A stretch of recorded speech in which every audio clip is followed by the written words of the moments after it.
Is there a difference between the vile criminal insanity of the city of Pittsburgh and the city of Seattle? In a way, sort of, not in terms of pure toxicity. In Pittsburgh, they just single people out and beat the brains out. And if you don't like it, you're a sissy. In Seattle, it's a little bit slazier. In Seattle, they got a whole song and dance going about being anti-hate and being equitous treatment towards minorities. And they know that anybody rational is afraid of being singled out and focused on and targeted by mayhem. And yet, what do? They sit around and giggle. We found one who really gets worked up, man. He has prior trauma. And they torture him. And they do it with uh, absolutely vile methods. And they go into the inner being looking for things to lie about. They are the most invasive, cruel, hypocritical scum you could possibly imagine. So, I mean, there's a little bit of a difference. Now, what they want then is tribute. They actually, let's talk about the girls who are victims of ISIS.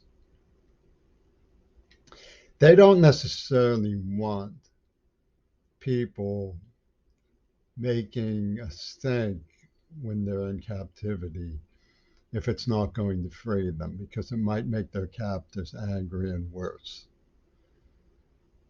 The same thing happens. I saw the Daniel Craig movie. It was obvious that the tormentors from Peter Gabriel's Real Worlds are in the know when it comes to making movies like that. They know how to target the person you love and make you feel it. And Peter Gabriel is one of the most sickening imposters who's ever walked, in my judgment. So you don't necessarily want to play with fire by telling the truth about them. But if you were to go to a woman from who's captured by ISIS, and she's surrounded by the Robert Redfords of ISIS, the wardens of her prison. She said, "Well, what is?" And you said at the top of your lungs with a piping Irish voice, "What are all of these people like?" You're the merry Italian journalist who's going to make the West proud with your objective sanctimony. What are these people really like? And she says, "Oh, they're the nicest people in the world. You wouldn't believe how they protect us and treat us honorably." And the Italian journalist turns to Adrian Ballou and says, "Sounds like they're doing real good, Ballou." And Ballou goes, "Wow, that's neat, man. That's neat. They're doing real good." And what does he do? He goes back to New York and says, "The women in prison by ISIS are doing really nicely, it turns out. Wow." When any sensible person in their right mind would know that they were just saying that because the Robert Redfords of ISIS were listening, and if they didn't, as soon as you left, they'd get their heads cut off. Anybody with any sense at all. But Penis Gabriel's sidekick, Adrian Ballou, comes prancing into Pittsburgh and Seattle. "Hey, guess what? The women trapped by ISIS are doing really nicely, man. And they forgive everybody, man, so we can just party." And they're smart. They're so smart they started a war in Ukraine. How they do that? Václav Havel worked his knuckles to bone as a writer, trying to find the best in people. And Soviet Union was so touched they finally let Czechoslovakia go.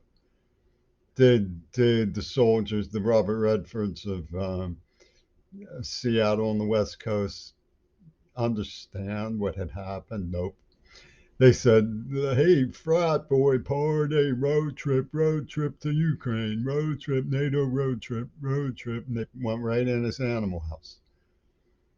And they rejected Ivan Swiatek when he came here. And this is all true.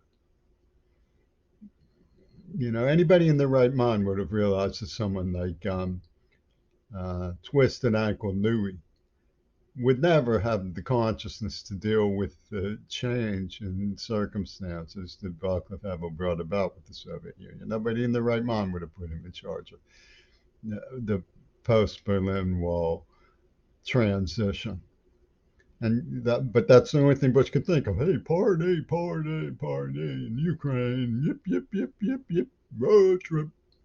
And Clinton was even worse. Clinton was lying to the face of Russia. I mean,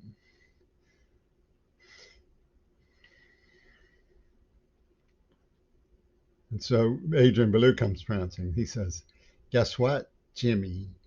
You just made yourself even worse because you're saying it's okay for the ISIS women to lie. Shouldn't they take getting their heads chopped off by telling the truth? I asked them if they were okay, and they said they were okay." The Robert Redfords from ISIS were listening in. They were like, "What's that, lady? What's that? What's that? What did you say again? Oh, is that what you said? Okay." She says, "We're perfectly nice people, man." And you're talking about someone they did to a child.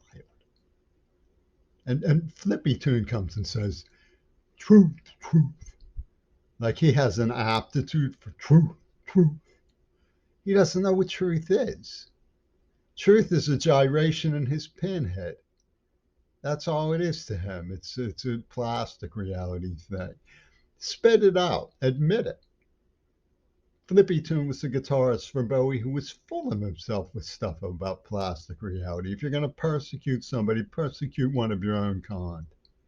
Don't persecute some woman who has been held hostage by ISIS and say you know what they're saying when they lie through their teeth to try to save their daughters from the bestiality of the makers of Deliverance. There's something wrong with you, Pro. Get the fuck off my case. Because nobody's ever going to respect you when they see what really happened. You know what's going to happen. The Robert Redfords of Queer Seattle have been listening. They heard what you really think.